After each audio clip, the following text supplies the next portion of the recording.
Hi friends and my dear students, welcome to my English educational YouTube channel Zakir's Zee.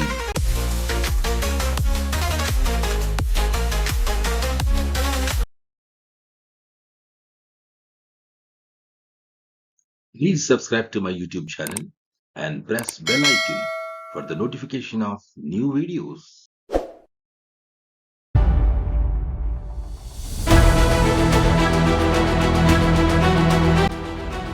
Hi friends and dear students, welcome back to the discussion of Nelson Mandela Long Walk to Freedom Part 2 from 10th class NCERT English textbook, lesson number 2.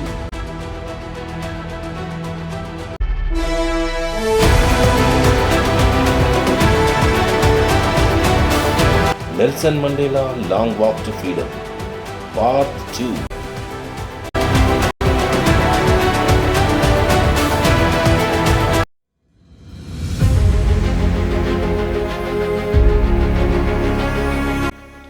On the day of the inauguration, I was overwhelmed with a sense of history. In the first decade of the 20th century, a few years after the bitter Anglo-Boer War and before my own birth, the white-skinned peoples of South Africa patched up their differences and erected a system of racial domination against the dark-skinned peoples of their own land. ఆ ప్రారంభోత్సవం రోజున చరిత్ర పట్ల నాకు ఉన్న ఒక అవగాహనతో నేను పొంగిపోయాను.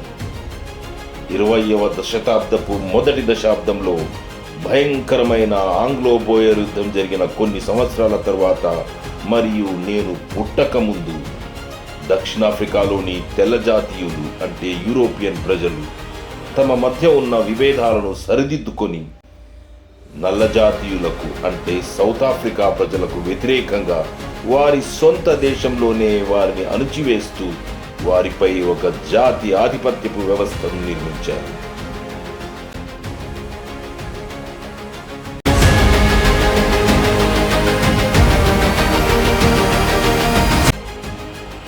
The structure they created formed the basis of one of the harshest, most inhumane societies the world has ever known.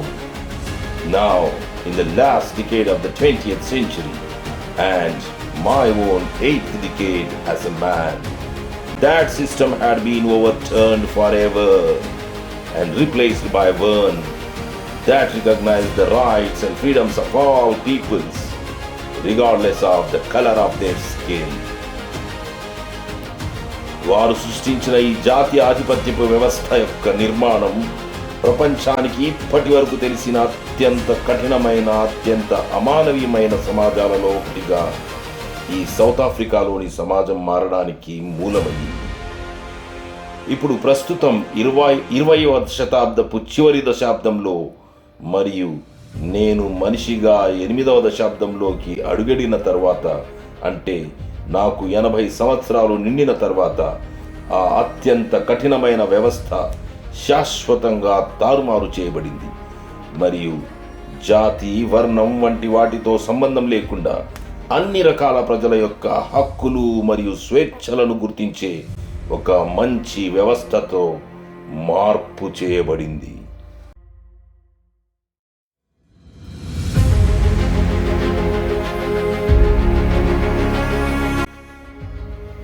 That day had come about through the unimaginable sacrifices of thousands of my people. People whose suffering and courage can never be counted or repaid. I felt that day, as I have on so many other days, that I was simply the sum of all those African patriots who had gone before me. That long and noble line ended and now began again with me. I was pained that I was not able to thank them and that they were not able to see what their sacrifices had brought.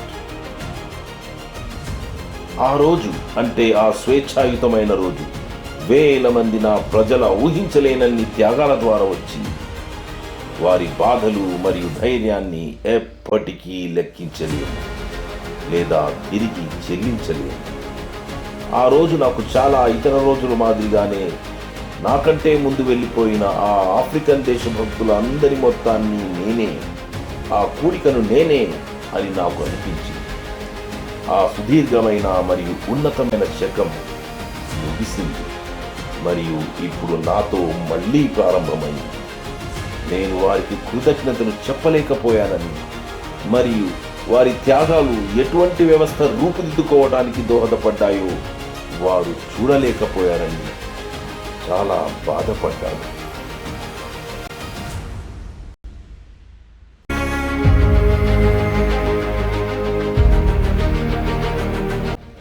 The policy of apartheid created a deep and lasting wound in my country and my people.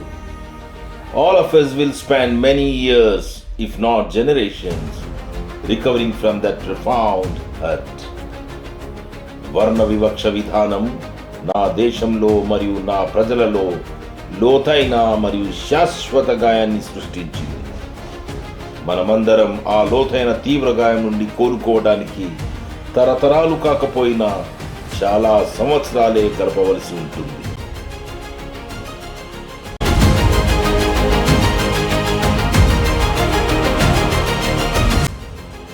But the decades of oppression and brutality had another unintended effect, and that was that it produced the Oliver Tambos, the Walter Sislus, the Chief Luthlis, the Yusuf Dadus, the Bram Fishers, the Robert Subways of our time. కానీ దశాబ్దాల అణచివేత మరియు క్రూరత్వం మరొక ఊహించని ప్రభావాన్ని చూపించింది. అదేమిటంటే Oliver టాంబోస్, Walter సిస్లూస్, chief లుత్లీస్, Yusuf Dadus, బ్రామ్ fissures, Robert సుబ్వేస్ లాంటి అనేక మంది మహనీయులు అవతరించడానికి దోహదపడింది. Men of such extraordinary courage, wisdom and generosity that their like may never be known again. Perhaps it requires such depths of oppression to create such heights of character. అసాధారణ ధైర్యం, జ్ఞానం మరియు ధాతృత్వం కలిగిన ఇటువంటి మహాపురుషుల్లాంటి వారు మళ్ళీ ఎప్పటికీ మనకు తెలియకపోవచ్చు. బహుశా అలాంటి ఉన్నతమైన వ్యక్తిత్వాన్ని సృష్టించడానికి ఇంతటి అణచివేత అవసరం కావచ్చు. My country is rich in the minerals and gems that lie beneath its soil, but I have always known that its greatest wealth is its people, finer and truer than the purest diamonds. నా దేశం దాని మట్టిలో నిక్షిప్తమై ఉన్న ఖనిజాలు మరియు రత్నాలతో సమృద్ధిగా ఉంది. కానీ దాని గొప్ప సంపద దాని ప్రజలే అని నాకు ఎల్లప్పుడూ తెలుసు. వారి విలువ స్వచ్ఛమైన వజ్రాల కంటే ఎక్కువ మరియు నిజమైనది.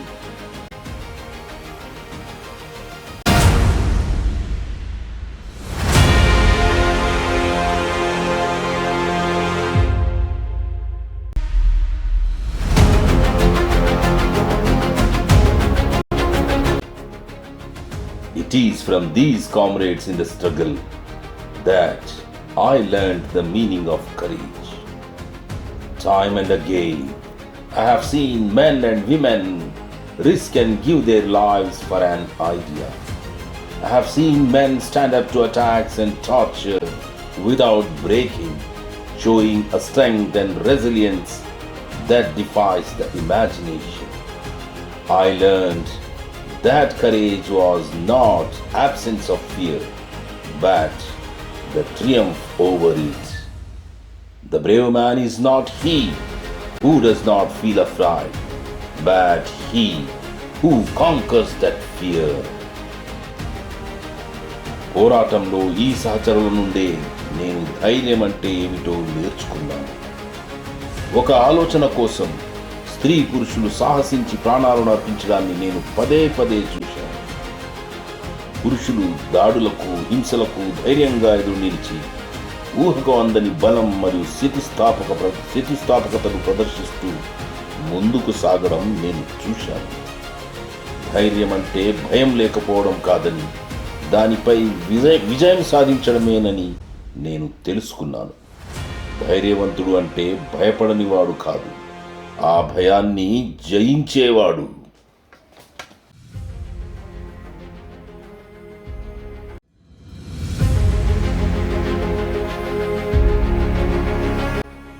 No one is born hating another person because of the color of his skin or his background or his religion. People must learn to hate. And if they can learn to hate, they can be taught to love. For love comes more naturally to the human heart than its opposite. ఏ వ్యక్తి కూడా పుట్టుకతోనే మరొక వ్యక్తిని అతని చర్మం రంగు, వర్ణం లేదా అతని నేపథ్యం లేదా అతని మతం కారణంగా ద్వేషిస్తూ పుట్టడు. ప్రజలు ద్వేషించడం నేర్పించబడతారు.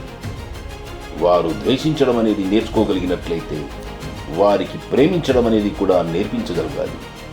ఎందుకంటే ద్వేషంతో పోల్చినప్పుడు ప్రేమ అనేదే ఎక్కువగా మానవ హృదయానికి సహజంగా వస్తుంది.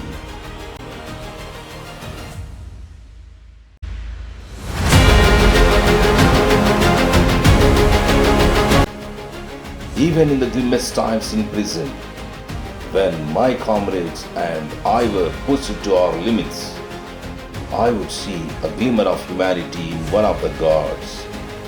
Perhaps just for a second, but it was enough to reassure me and keep me going.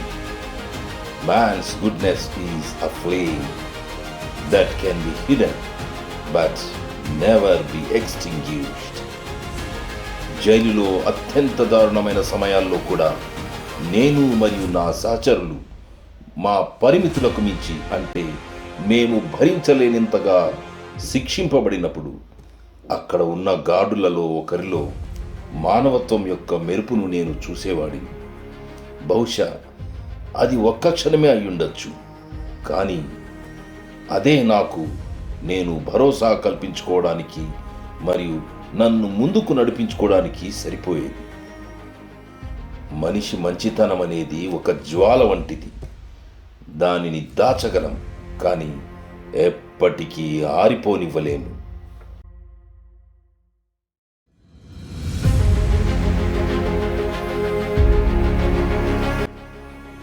In life, every man has two obligations.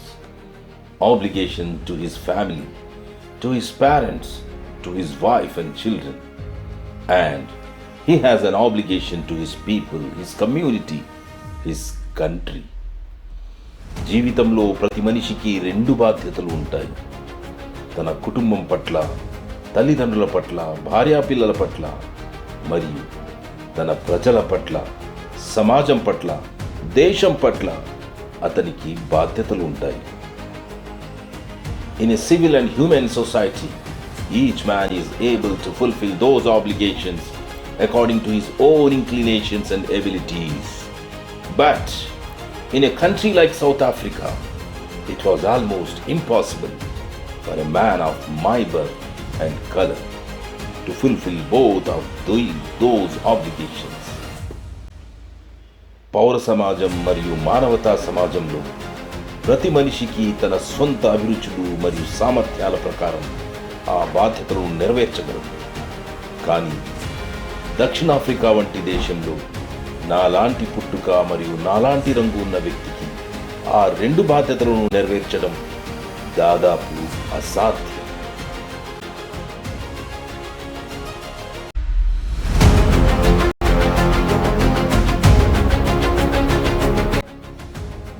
In South Africa, a man of color who attempted to live as a human being was punished and isolated. In South Africa, A man who tried to fulfill his duty to his people was inevitably ripped from his family and his home and was forced to live a life apart, a twilight existence of secrecy and rebellion. I did not in the beginning choose to place my people above my family, but in attempting to serve my people, I found that I was prevented from fulfilling my obligations as a son, a brother, a father, and a husband. దక్షిణాఫ్రికాలో మానవత్వంతో జీవించటానికి ప్రయత్నించిన ఒక నల్ల జాతి వ్యక్తి శిక్షింపబడి ఒంటరిగా ఉంచబడ్డాడు. దక్షిణాఫ్రికాలో తన ప్రజల పట్ల తన విధిని నెరవేర్చడానికి ప్రయత్నించిన ఒక వ్యక్తిని తప్పనిసరిగా తన కుటుంబం మరియు ఇంటి నుండి వేరు చేయబడి విడిగా జీవించవలసి వచ్చింది. రహస్యం మరియు తిరుగుబాటుతో కూడిన సంధ్యా జీవితాన్ని గడపవలసి వచ్చింది. అంటే సమాజపు వెలుగులకు దూరంగా అజ్ఞాతంలో ఉండి చీకటిమయమైన జీవితాన్ని గడపవలసి వచ్చిందని అర్థం. మొదట్లో నేను నా ప్రజలను నా కుటుంబం కంటే ఎక్కువ ప్రాధాన్యతనివ్వాలని అనుకోలేదు. కానీ నా ప్రజలకు సేవ చేయడానికి ప్రయత్నించినప్పుడు ఒక కొడుకుగా, సోదరుడిగా, తండ్రిగా మరియు భర్తగా నా బాధ్యతలను నెరవేర్చకుండా నేను నిరోధించబడినట్లు నాకు తెలియవచ్చింది.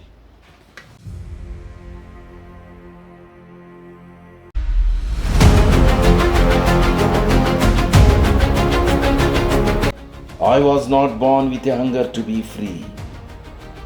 I was born free. Free in every way that I could know. నాకు పుట్టుకతోనే స్వేచ్ఛగా ఉండాలనే కోరిక లేదు.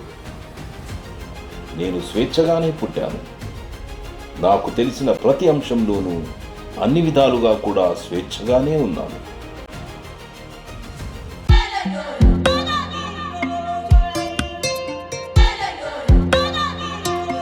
Free to run in the fields near my mother's hut.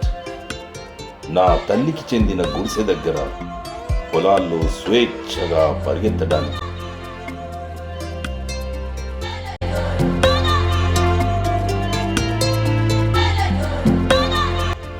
Free to swim in the clear stream that ran through my village. మా గ్రామం గుండా ప్రవహించే స్వచ్ఛమైన నీటి ప్రవాహంలో స్వేచ్ఛగా ఈత కొట్టడానికి.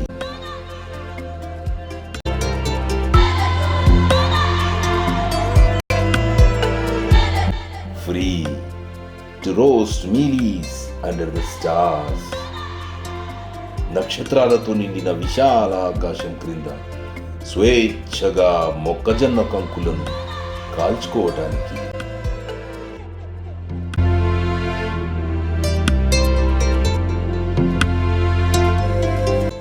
And ride the broad backs of slow moving bulls. మరియు నెమ్మదిగా కదిలే ఎద్దుల విశాలమైన వీపులపై స్వారీ చేయటానికి.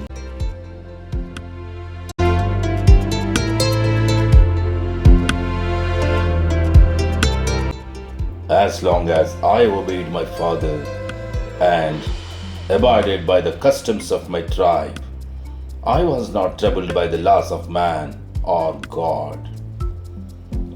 నేను నా తండ్రి మాట విని నా తెగ ఆచారాలను పాటించినంత కాలం నేను మానవ చట్టాలు లేదా దేవుని చట్టాల వల్ల ఎటువంటి ఇబ్బంది పడలేదు.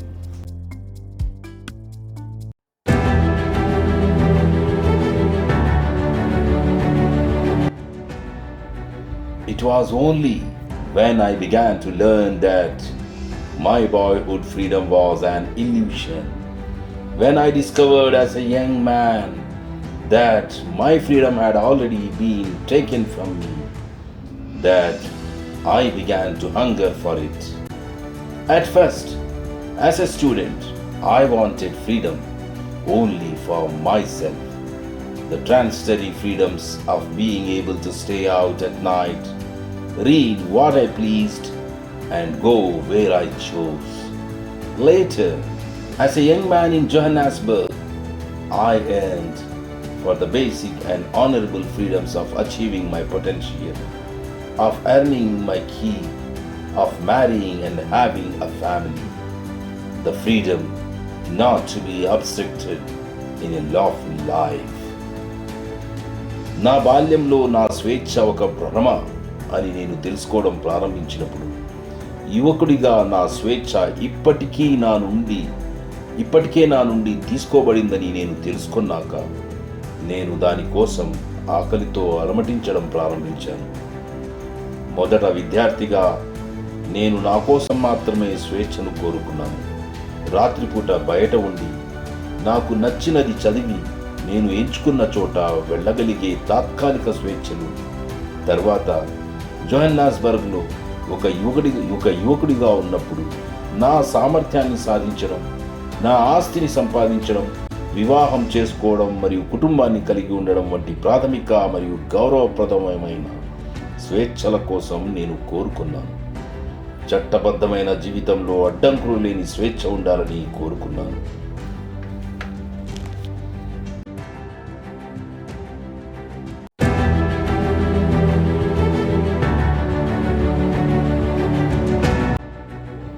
But then I slowly saw that not only was I not free, but my brothers and sisters were not free.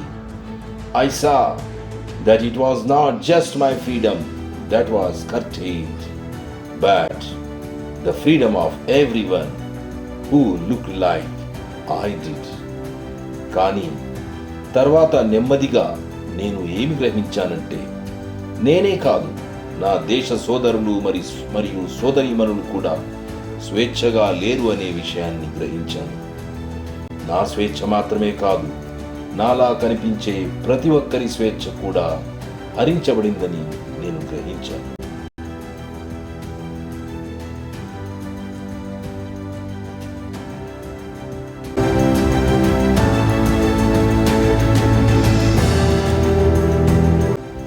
That is when I joined the African National Congress, and that is when the hunger of my own freedom became the greater hunger for the freedom of my people. అప్పుడే నేను African national కాంగ్రెస్లో చేరాను. అప్పుడే నా స్వంత స్వేచ్ఛ కోసం మొదలైన నా ఆకలి, నా ప్రజల స్వేచ్ఛ కోసం గొప్ప మహా ఆకలిగా మారింది.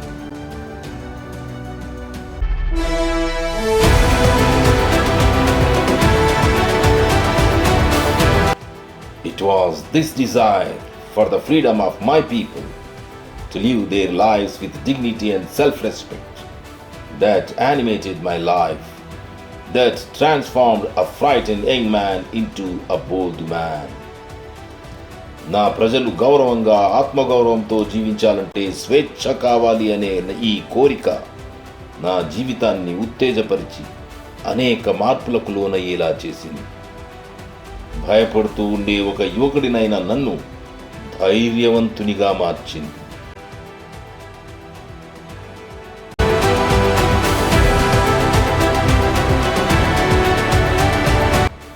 That drew a law-abiding attorney to become a criminal.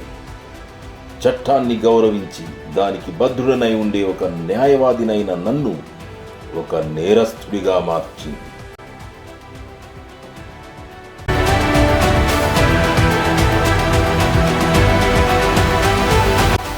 That turned a family-loving husband into a man without a home. కుటుంబాన్ని ప్రేమించే భర్తనైన నన్ను ఒక ఇల్లు లేని వ్యక్తిగా మార్చింది.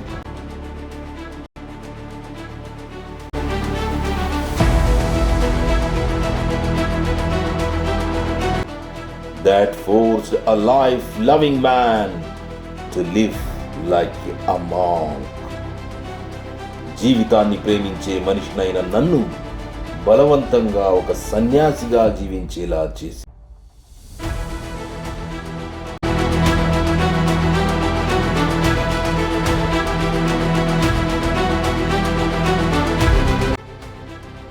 I am no more virtuous or self-sacrificing than the next man. But I found that I could not even enjoy the poor and limited freedoms I was allowed when I knew my people were not free. Freedom is indivisible. The chains on any one of my people were the chains on all of them.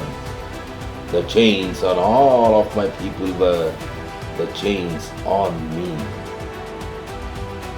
నేను నా తోటి వ్యక్తి కంటే సద్గుణవంతుడిని లేదా త్యాగశీలిని కాదు. కానీ నా ప్రజలు స్వేచ్ఛగా లేరని నాకు తెలిసినప్పుడు నాకు అనుమతించబడిన అతి తక్కువ మరియు పరిమిత స్వేచ్ఛలను నేను ఆస్వాదించలేనని నేను గ్రహించాను. స్వేచ్ఛ విడదీయరానిది. నా ప్రజలలో ఏ ఒక్కరికైనా సంఖ్యలు ఉన్నా అవి అందరిపై ఉన్నట్లే. వారందరిపై సంఖ్యలు ఉన్నట్లయితే అవి నాపై ఉన్నట్లే.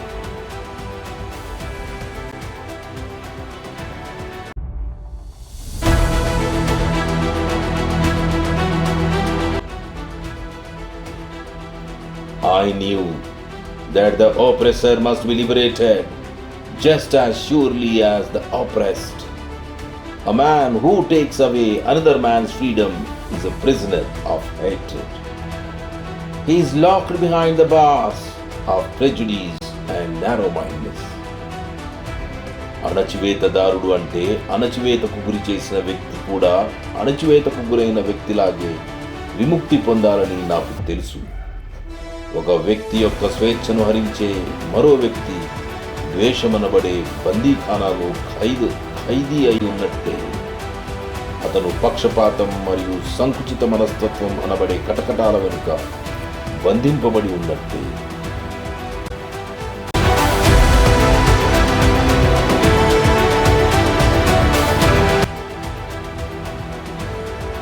I am not truly free if I am taking away someone else's freedom, just as surely as I am not free when my freedom is taken from me. The oppressed and the oppressor alike are robbed of their humanity. నా స్వేచ్ఛ నా నుండి తీసుకోబడినప్పుడు నేను ఎంత స్వేచ్ఛగా ఉండను, నేను వేరొకరి స్వేచ్ఛను హరించినప్పుడు కూడా నిజంగా అంతే స్వేచ్ఛగా లేనట్టు. అణచివేతకు గురైన వ్యక్తి మరియు అణచివేసిన వ్యక్తి ఇద్దరూ తమ తమ మానవత్వం దోచుకోబడ్డవారే.